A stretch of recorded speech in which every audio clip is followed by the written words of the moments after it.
Segunda carta de Paulo aos Coríntios, capítulo 4, versículos 8 e 9, que diz: Em tudo somos atribulados, mas não angustiados, perplexos, mas não desanimados, perseguidos, mas não desamparados, abatidos, mas não destruídos.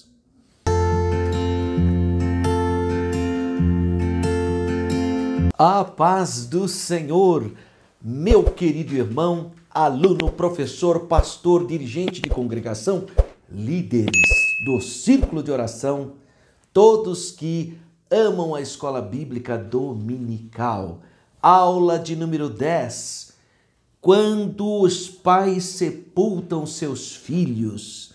4 de junho de 2023. Nosso texto áureo, segunda carta de Paulo aos Coríntios, capítulo 4, versículos 8 e 9, que diz: Em tudo somos atribulados, mas não angustiados, perplexos, mas não desanimados, perseguidos, mas não desamparados, abatidos, mas não destruídos. Nossa verdade prática: não devemos ser indiferentes à morte inesperada, mas também não podemos nos desesperar como quem não tem esperança. São os dois extremos, né? Não sou indiferente, mas também não vou me desesperar porque temos esperança. Há uma frase muito bonita. Eu não sei exatamente quem criou essa frase. Eu já pesquisei, dizem que é de um poeta mexicano, mas eu não sei dizer. Mas eu acho que ela é muito interessante. Ela diz assim: as pessoas que amamos nunca morrem, apenas partem antes de nós. Eu acho interessante essa frase. Leitura bíblica em classe. Está no livro mais antigo do Antigo Testamento, ou da Bíblia, o livro poético de Jó. Capítulo 1, versículos 13, depois 16 a 19. É a história das perdas trágicas, imediatas, não esperadas que Jó, a experiência traumática de Jó. E vamos pensar um pouco então sobre esse texto áureo muito profundo, muito bonito, muito singular de 2 Coríntios 4, versículos 8 e 9. Ele diz assim: Em tudo somos atribulados, mas não angustiados, perplexos, mas não desanimados, perseguidos, mas não desamparados, abatidos, mas não destruídos. Eu enxergo nesse texto áureo 4 contraposição, ou ainda a gente poderia dizer 4 contrastes. Olha lá, atribulados, mas não angustiados, a contraposição. Perplexos, mas não desanimados. Perseguidos, mas não desamparados. Abatidos, mas não destruídos. Então você vê que tem 4 contraposições. O contexto está no capítulo 4 da segunda carta do apóstolo Paulo aos Coríntios, entre os versículos 1 a 15.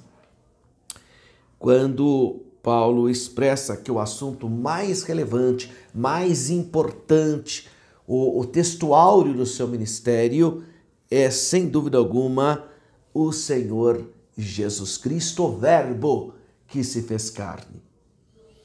Paulo chama de mistério da encarnação. Então, esses 2 versículos, que é o nosso texto áureo, que apresenta essas 4 contraposições, na verdade, ele confronta crises com vitória. E ele vai dizer que existem perigos mortíferos que, registrado nesses versículos, que indicam uma sucessão de ataques e defesa. E que esses perigos podem ser fatal para quem não está completamente revestido de toda a armadura de Deus. Tais perigos, então, são eliminados e pedem forças. Então eles vêm como uma onda avassaladora, mas vai perdendo forças ao depararem com os obstáculos que nós vamos apresentar. O décimo versículo desse capítulo 4, ele diz assim: trazendo sempre por toda parte a mortificação do Senhor Jesus Cristo no nosso corpo, para que a vida de Jesus se manifeste também em nossos corpos. Então, olha que interessante, essa morte, que é a morte de Cristo, é objetiva exatamente que nós tenhamos vida. Não deixa de ser outra contraposição, morte que produz vida. Esse é o grande princípio da vida. A morte gesta vida. Então, a morte de Jesus gesta vida. Aí nós lembramos da questão da semente, que para brotar ela tem que morrer, não é? Aí é a mesma percepção. Assim sendo, para encontrarmos a vida, precisamos perdê-la. É o que diz Marcos 8,35. Ao mencionar isso, Paulo queria autenticar o seu ministério, conforme ele faz nos capítulos 10º e 11º da segunda carta aos Coríntios. Só que ele faz com forma bem elaborada, né? Então vamos para a primeira contraposição do nosso apresentado aqui em nosso texto áureo, que é a palavra atribulados, né? Ele usa a expressão em tudo somos atribulados. O que significa isso? Tribulado tem a ideia de pressionado, oprimido, afligido. Essa é a ideia. Porque olha só o que Paulo fala no capítulo 7, versículo 5 da segunda carta aos Coríntios. Ele diz assim: porque mesmo quando chegamos à Macedônia, a nossa carne não teve repouso algum. Antes em tudo fomos atribulados. Olha a palavrinha aqui. Por fora, combates, temores por dentro. Então temos aqui principalmente a pressão da perseguição, mas também a palavra pode se referir-se a um tipo de tribulação que pressiona a gente, que restringe a expressão da alma. Então Paulo como que se sentia estando apertado. Imagina você num local estreito, apertado, sufocado, onde não tem como escapar. Pressionado para perder espaço, mas ainda lhe restava espaço, né? Então, embora toda a expressão ela é contraposta por alguma coisa que dá margem ao espaço. Então, embora seja uma pressão, mas existe espaço dentro dessa pressão. Então ele usa a primeira contraposição. Atribulados. Aí ele fala, não angustiados. Angustiados vem do termo grego confinamento, restrição. É possível que nesse texto a ideia seja esmagamento. Então ele fala assim, afligidos, mas não esmagado. Seria como um peso que cai na gente, mas não esmaga. Então o apóstolo dos gentios, como que se encontrava no local apertado, né, pressionado, mas não sentia o esmagamento pleno, né? Ele estava sendo apertado, mas não totalmente esmagado, né? Seria essa a ideia. Vem do verbo, então, lugar apinhado, ou seja, apertado, em um lugar estreito, onde não havia como escapar. A palavra aqui pode ter a ideia de pressionado. Pressionado para quê? Para que perca espaço. Mas ainda lhe restava um espacinho lá dentro, né? Então por isso que ele fala atribulados, não angustiado.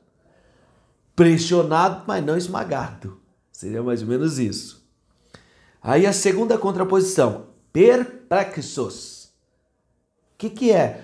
Estou perplexo, desorientado, abalado, estupefado, assustado, perplexo. Estou em dúvida. Poderia até usar a expressão perturbador, né? Estou perturbado. Então, perplexo. A vida cristã, existem dúvidas na vida cristã, irmão. Tem gente que fala, irmão, eu acho que eu estou perdendo a fé, estou cheio de dúvidas. Não, mas você é um ser humano. E todo ser humano tem dúvidas. Isso aí não tem nada de anormal isso. Mas quando que surgem essas dúvidas? É devido a certas circunstâncias que chegam a testar a nossa crença, inclusive. Então é normal, entre aspas, claro, né? Não é uma normalidade, mas deve ser entre aspas, de alguma maneira a minha fé às vezes ficar um pouquinho mais fraca, que alguns apelidam de perder a fé, né? Quando isso ocorre? Desastres. Quando ocorre uma perca, alguma... né? Eu visitei, não faz muito tempo, uma mãezinha que o filhinho dela veio a óbito. E quando eu cheguei, eu abracei essa mãe e expressei meus sentimentos. Ela falou aqui no meu ouvido, pastor, por que Deus fez isso? Por que Deus tomou meu menininho? É muito perturbador ouvir isso. Para uma mãe que está passando numa situação dessa, a fé dela é abalada, irmão, porque é um ser humano. Então aí vem a palavra perplexos. Aquela mãe estava perplexa. A experiência humana ensina-nos que em momentos de turbação, perplexidade, surge a dúvida. Contudo, o tempo restaura para nós uma atitude mental normal. Talvez a palavra melhor seria regular. Nossas fraquezas, como seres mortais que somos, é que causam isso. E todos estamos sujeitos a tais momentos de dúvida, o que pode nos aproximar até mesmo de um certo desespero e de depressão. Por não aceitar, a perplexidade não permite que você aceite aquela realidade. Aí vem a palavra de contraposição. Não desanimados, quer dizer, perplexos, mas não desanimados. Algumas vezes somos quase avassalados, mas jamais somos testados ao ponto de não ter força nenhuma. Por isso, ficamos o quê?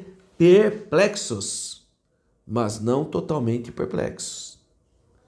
O jogo de palavras aqui, que a gente está vendo no contraposições, no grego, a gente não consegue reproduzir o que diz as línguas originais, o sentido perfeito, mas dá para a gente ter uma ideia com essas contraposições de palavras.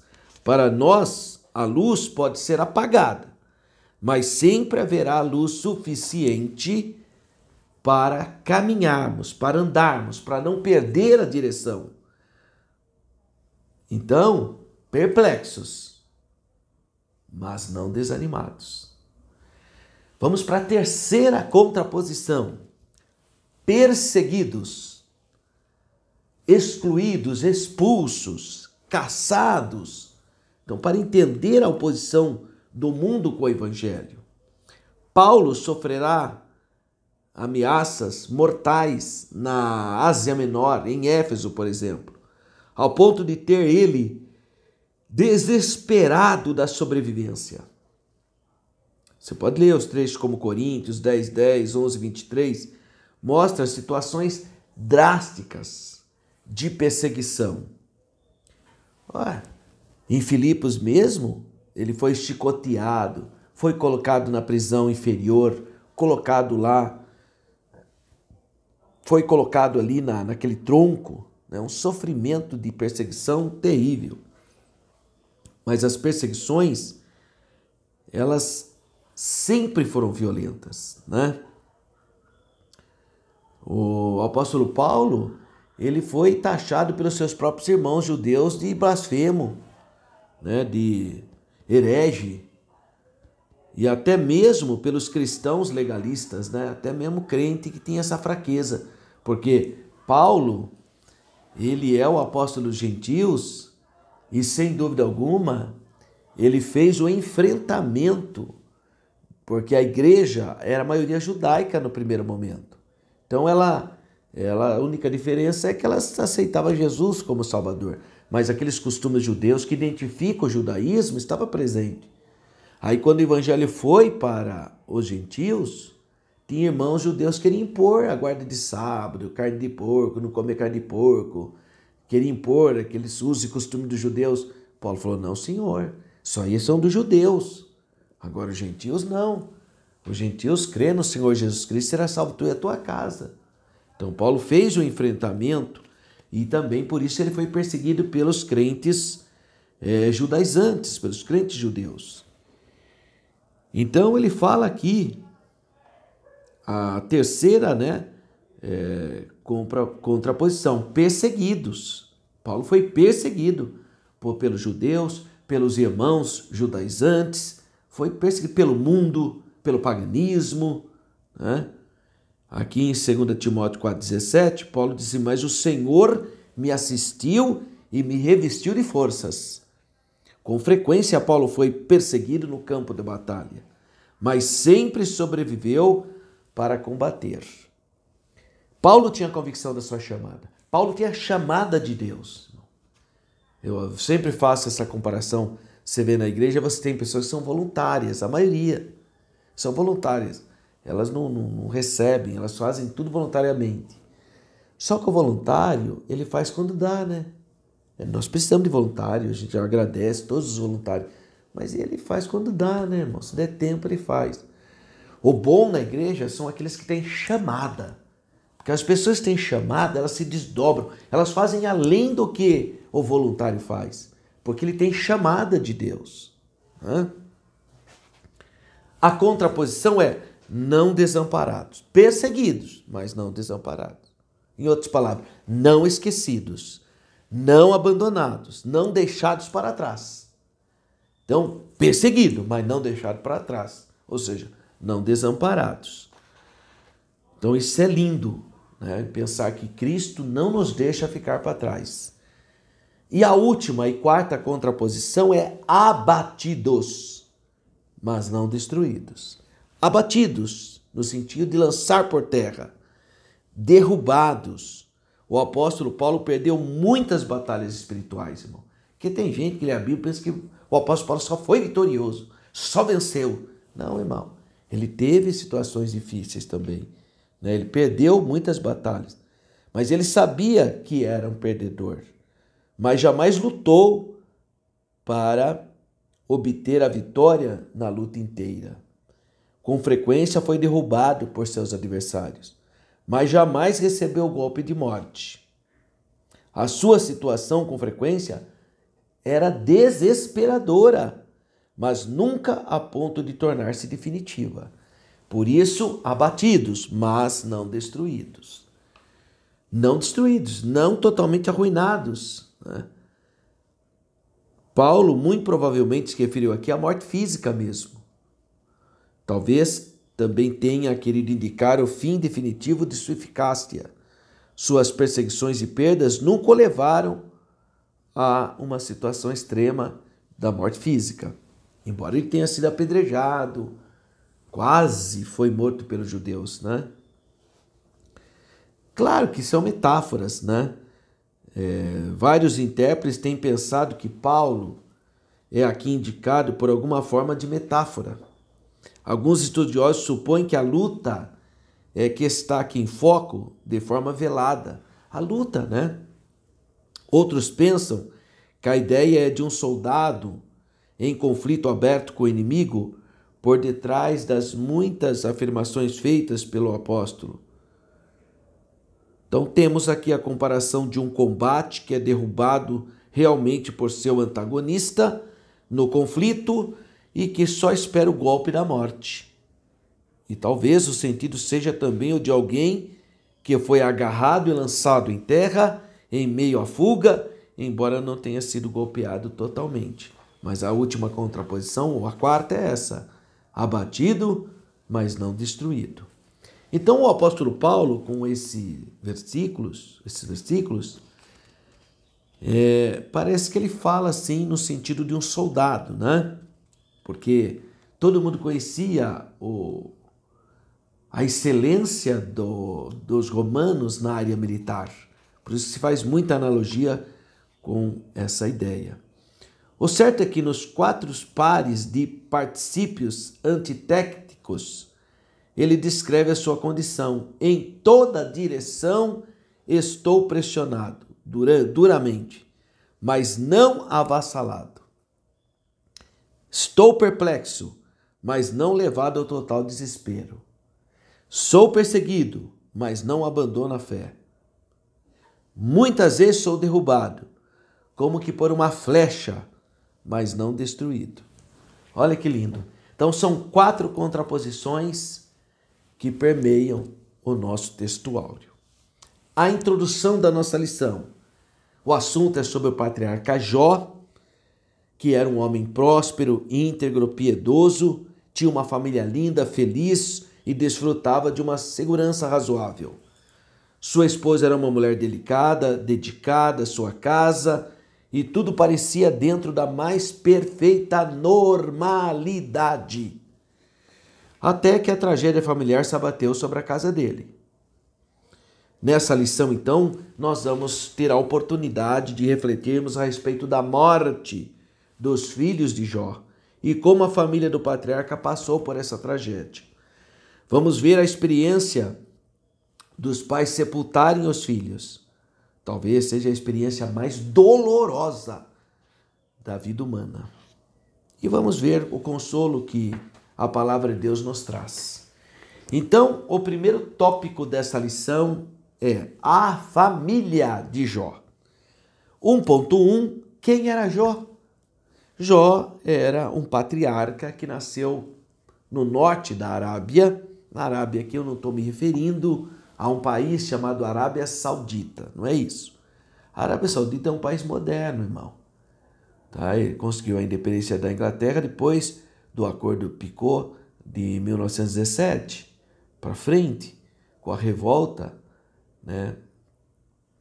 Mas a família Saudi pôs o nome dela no país. Olha que coisa. O nome era Arábia, a região.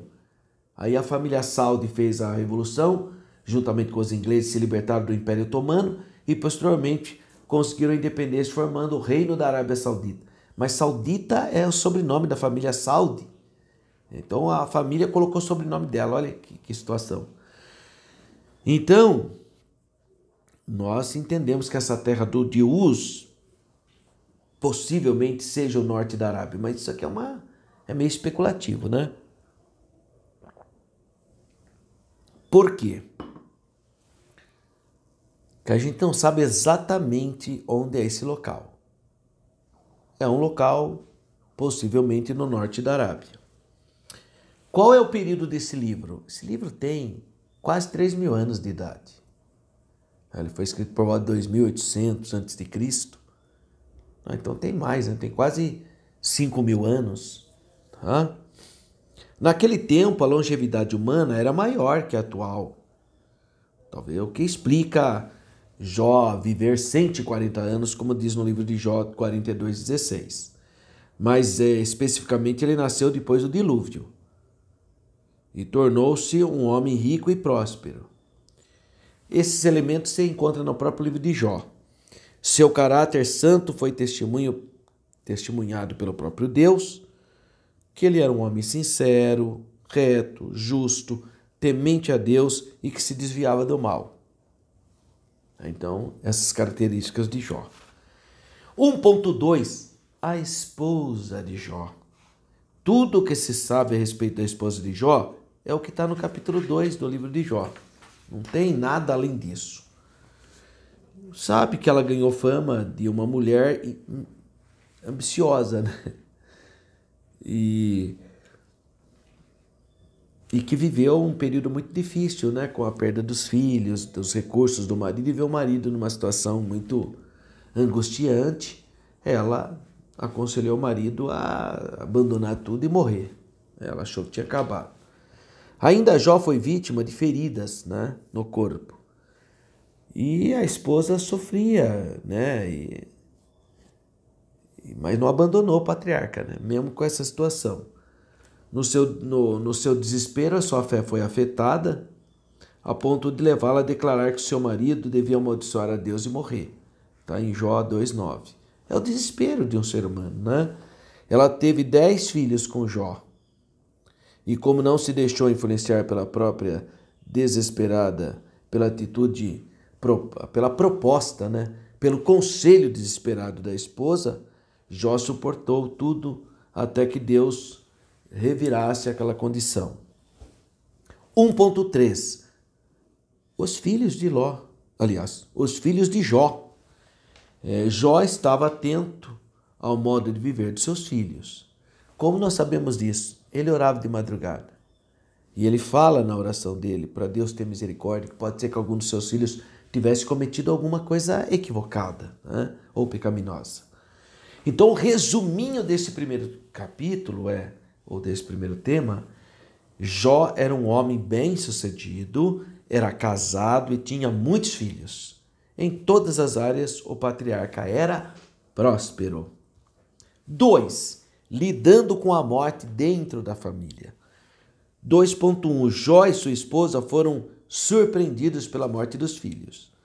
Então, se você ler o versículo 18 e 19 do livro de Jó, você vai ver que ele relata o momento em que a notícia, é o capítulo 2, né, da morte dos seus filhos chega até a casa dele.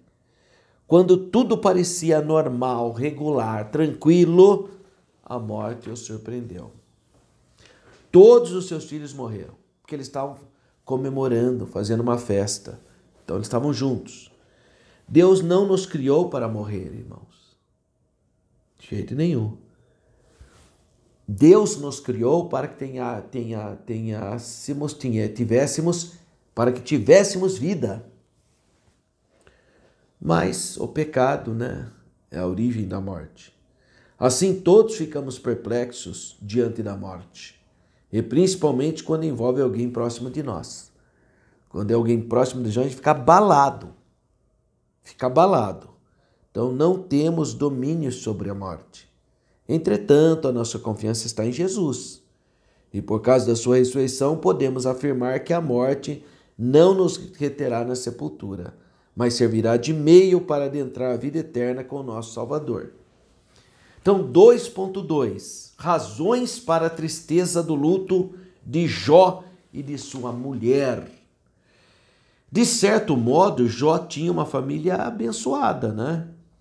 Nesse contexto, Satanás desafiou a fidelidade dele e atacou frontalmente com a morte dos seus filhos.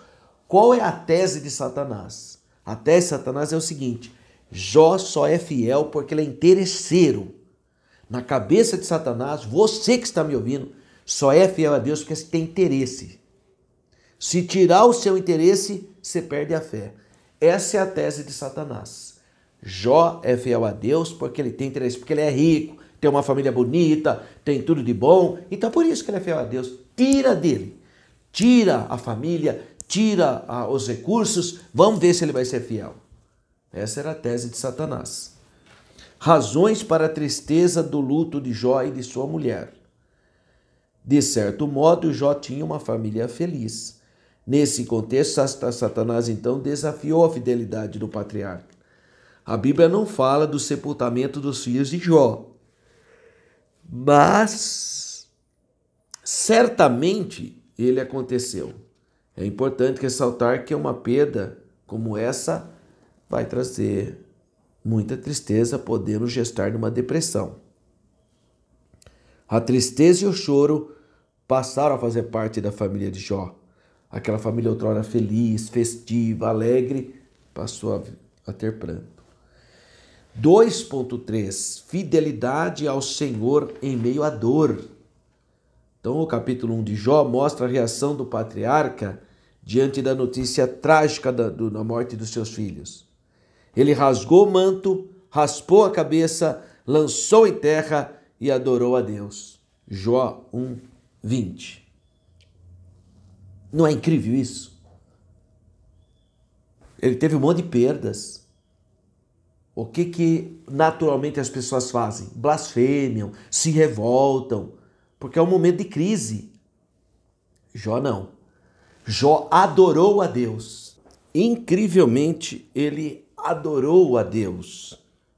Então, é importante a gente iniciar o processo de aceitação que a dor da perda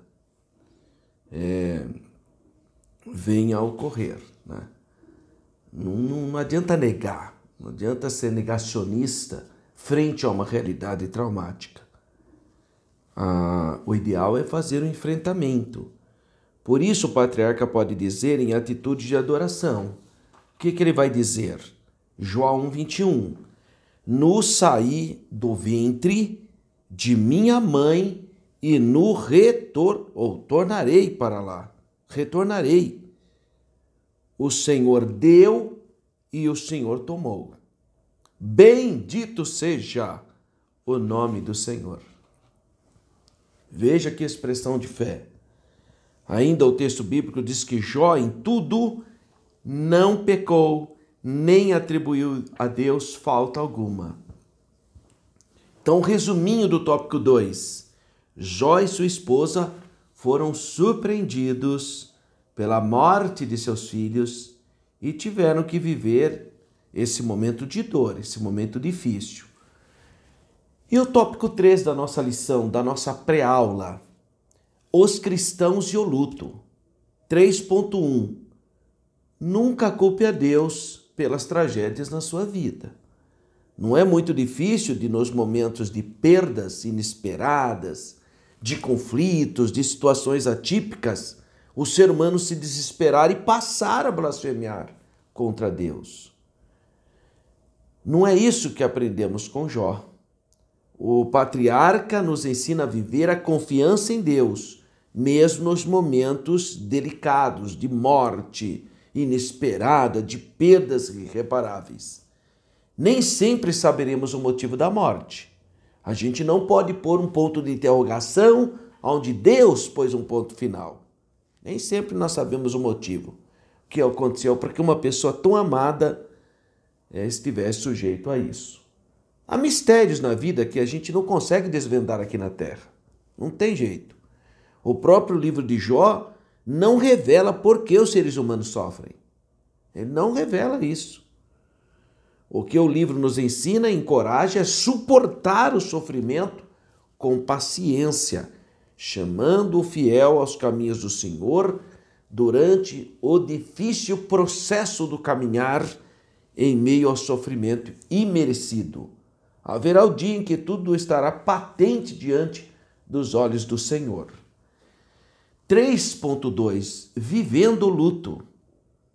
O patriarca Jó, lendo, o que nós aprendemos com ele? Aprendemos que o crente em Jesus não deve ser indiferente ao luto, não deve negar esse momento, não pode ser um negacionista de uma realidade, porque psicologicamente isso não é saudável. Como seres humanos, devemos manifestar as emoções próprias. Os patriarcas choram, os profetas choram, as pessoas dizem, eu choram sim quando tem perda. Até Jesus chorou. Jesus chegou lá e falou, olha, Lázaro morreu. A Bíblia fala, Jesus chorou. Então, como seres humanos, devemos manifestar as emoções próprias de um momento de luto, tais como choro, silêncio, compenetração. Diante da dor da família de Lázaro, então, o Senhor agitou-se no espírito, comovendo-se e chorou. João 11:35. E 3.3. Mantenha a esperança. Vimos que é saudável manifestar emoções próprias no período de luto, mas também é verdade que o crente não deve se desesperar como os que não têm esperança. É preciso levar em conta que o período de luto durará um período, talvez 4, 6 meses, 7 meses, mas é um período. Se após esse período a pessoa não consegue voltar às atividades normais, aí é preciso buscar ajuda especializada. Aí não é saudável a pessoa ficar assim, né? Esse cuidado é coerente com a fé cristã que proclama a esperança da vida, porque nosso Senhor ressuscitou ao terceiro dia, vencendo a morte. Portanto, a palavra de Deus traz conforto, consolo para a alma enlutada. Um dia, brevemente, estaremos para sempre com o Senhor e com as pessoas queridas. É isso que diz 1 Tessalonicenses 4, 14 a 18. É importante, então, que a pessoa reconheça que ela vai ter um período de dor, de sofrimento, mas que isso vai passar com fé, né? Muitas pessoas, elas começam a se ocupar com outras coisas, exatamente para não ficar sofrendo o tempo todo, né? Então, cada um, Deus vai dar uma estratégia para vencer esse momento. Então, resumindo do tópico 3, no período do luto, o cristão não deve culpar a Deus, mas em Cristo manter a viva esperança. Então, para encerrarmos, considerações finais. Sem dúvida, a morte... O que é morte? Morte vem da palavrinha grega thanatos. Significa separação. Separação do quê? Da parte material da imaterial. Do corpo, do espírito e da alma. Essa separação, quando o espírito e a alma saem do corpo, isso chama morte. Thanatos. Então, sem dúvida, a morte é uma das experiências mais dolorosas para o ser humano. A de um filho, então, tem uma sobrecarga psicológica imensa. A dimensão da dor da perda de um pai e de uma mãe é incalculável. Por isso, é importante que levemos em conta essa declaração do salmista no Salmo 73, versículo 26, que diz: ainda que a minha carne e o meu coração desfalecem, Deus é a fortaleza do meu coração e a minha herança para sempre. Então, no processo do luto, não devemos culpar a Deus, mas manter firme a nossa esperança em Deus. O Senhor Jesus venceu a morte, ressuscitou ao terceiro dia. Essa é uma verdade consoladora e, ao mesmo tempo, esperançosa. Portanto, nesse momento, é tempo de expressar a nossa fé em Deus, em confiar em Deus, em se apegar nas coisas espirituais. Que Deus te abençoe, que você tenha uma aula cheia de vitória e compartilhe esse material. Não fique só para você, não. Envia para os seus amigos. Se inscreva, curta, ajuda-nos a divulgar para que o aluno tenha uma ideia do que ele vai aprender na sala de aula, para que o professor tenha domínio do conteúdo. Que Deus continue abençoando a sua vida. Fique na paz do Senhor.